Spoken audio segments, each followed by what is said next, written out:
ಎಲ್ರಿಗೂ ನಮಸ್ಕಾರ. Welcome back to my mini vlog. ಇದು ಬುಧವಾರದ ಮಿನಿ ವ್ಲಾಗ್ ಆಗಿರತ್ತೆ. ಇವತ್ತು ಬೆಳಗ್ಗೆ ಎದ್ದು ಒಂದ್ ರೌಂಡ್ ವಾಕ್ ಹೋಗಿ ಮನೆಗೆ ಬಂದಾಗ ಮನೆ ಹತ್ರ ಯಾರು ಕಾಣಿಸ್ತಾನೆ ಇರ್ಲಿಲ್ಲ. ಏನ್ ಮಾಡ್ತವ್ರೆ ಅಂತ ನೋಡ್ದಕ್ ಹೋದಾಗ ಅಮ್ಮ ಇವತ್ತು ಅರ್ಶನ ಬಿಡಿಸ್ತಾ ಇದ್ರು.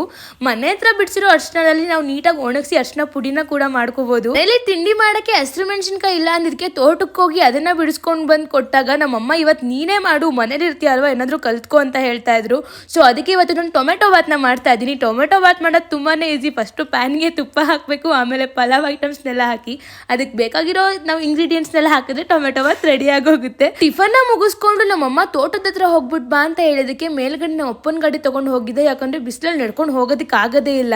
ಮನೆಗೆ ಬಂದು 1 ಗಂಟೆ 2 ಗಂಟೆ ಅಷ್ಟರಲ್ಲಿ ನಮ್ಮಕ್ಕ ವೆಜ್ ರೋಲ್ನ ಮಾಡ್ಕೊಟ್ಟಿದ್ರು. ಅದನ್ನ ತಿಂದು ನಮ್ಮಮ್ಮ ಇವತ್ತು ದೇವ್ರ ದೀಪನ ಹಚ್ತಾ ಇದ್ರು. ದೇವ್ರಿಗೆ ನಮಸ್ಕಾರ ಹಾಕುತ್ತಾ ಇದ್ದೆ. ನೀವು ನಿನ್ನೆ ಇದ್ದುದಕ್ಕಿಂತ ಇಂದು ಉತ್ತಮವಾಗಿರಲು ಪ್ರಯತ್ನಿಸುತ್ತಿರುವುದೇ ನಿಮ್ಮ ಜೀವನದ ಶ್ರೇಷ್ಠವಾದ ಗುರಿಯಾಗಿರಲಿ. ಇವತ್ತಿಗಿಷ್ಟೇ.